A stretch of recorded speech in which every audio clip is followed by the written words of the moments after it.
നല്ല ടേസ്റ്റി ആയിട്ടുള്ള ചക്കക്കുരു മാങ്ങ മുരിങ്ങയ്ക്ക കറി തയ്യാറാക്കാനായിട്ട് നമുക്ക് ആദ്യമായി ചക്കക്കുരു മുരിങ്ങയ്ക്ക മാങ്ങ എല്ലാം കട്ട് ചെയ്ത് വെക്കാം.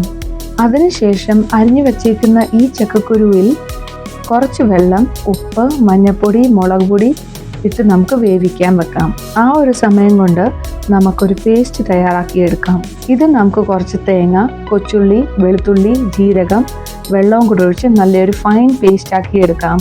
ചക്കക്കുരു നല്ലോണമൊക്കെ വെന്തതിന് ശേഷം ഇതിൽ മുരിങ്ങയ്ക്ക ഇട്ട് നമുക്ക് വേവിക്കാം. മുരിങ്ങയ്ക്ക ഒന്ന് വെന്ത് വരുമ്പോഴേക്കും നമുക്ക് മാങ്ങ ചേർക്കാം. എല്ലാം പാകത്തിന് വെന്തതിന് ശേഷം ഇതിൽ നമുക്ക് അരപ്പ് ചേർക്കാം. തിളച്ചതിന് ശേഷം നമുക്ക് സ്റ്റൗ ഓഫ് ചെയ്യാം.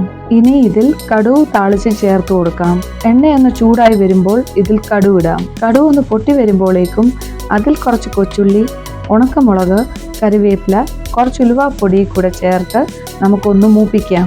ഇനിയും നമുക്കിത് കറിയിലേക്ക് ചേർക്കാം. അങ്ങനെ നല്ല ടേസ്റ്റി ആയിട്ടുള്ള ചക്കക്കുരു മാങ്ങ മുരിങ്ങയ്ക്ക കറി റെഡി ആയിട്ടുണ്ട്. എല്ലാവരും ഇത് ട്രൈ ചെയ്ത് നോക്കിയിട്ട് നിങ്ങളുടെ അഭിപ്രായങ്ങൾ അറിയിക്കണം.